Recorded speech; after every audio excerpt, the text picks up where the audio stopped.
still sore about being forced to abandon Finch's hovel when the meddling reporter had come calling. The budget hotel room was even smaller than the kebab shop apartment, but at least it was clean. It was as good a place as any to hole up until he could find something cheaper and long-term. He reached over to the bedside table and picked up the camera he'd taken off the newspaper photographer. Norton didn't know much about the technology, but it was clear it could be used for shooting video footage as well as still images. He placed it back on the table, switched it on, and pressed record. He lifted his jacket from the bed and fished a £1 coin from a pocket. Crouching, he positioned his hands in front of the camera lens and flipped the coin. Heads. Fight this time. The coin had decided. The game master will execute. 20 minutes later he was dressed and walking along Mile End Road towards the underground station. Every few hundred meters, Norton passed a neon sign advertising fried chicken, and all the takeouts were packed with ravenous, drunken customers. It was a clear spring night, and in the distance to the south he could see Canary Wharf's forest of illuminated towers.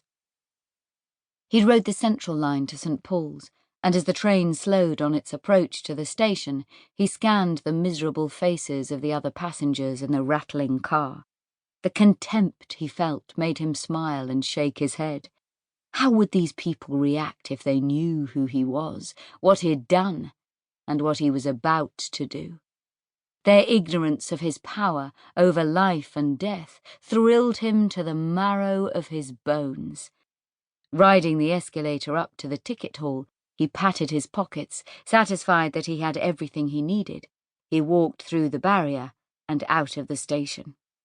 Turning onto Paternoster Row, he headed west toward the floodlit dome of the cathedral. Jem the warrior. Jem stood by her bedroom window and squinted through a chink in the curtains. Two women deep in conversation stood near the bus shelter at the top of the road, one with a muscular, brindle-coloured dog straining on its leash. The rest of the street seemed quiet, but that didn't make her feel safer. In the past hour she'd checked the front and back doors 3 times, making sure they were double-locked, and that the extra bolts Drew had fitted for her were in place. A cyclist without lights on his bike slowed as he rode past the front of the house on the sidewalk. Jem tracked him carefully until he was out of sight. Fear and anger burned high in her chest. Turning away from the window, she walked into the bathroom, bent over the sink, and splashed cold water on her cheeks. Catching a glimpse of herself in Drew's shaving mirror, she paused to stare at her reflection. She took a short, sharp breath and sent the mirror flying with a swipe of her hand. It landed in the bath with a loud clang and slid toward the taps, the chrome frame scraping the white enamel. Jem picked it up and placed it back on the tiled shelf, relieved to see the surface of the mirror hadn't cracked. She despised the way she was behaving. It was almost as if she'd been the loser in her struggle with the carjacker, as if he still had his fingers around her throat and was slowly squeezing the life out of her. She knew she couldn't allow things to slide any further. There would be no coming back from self-hatred.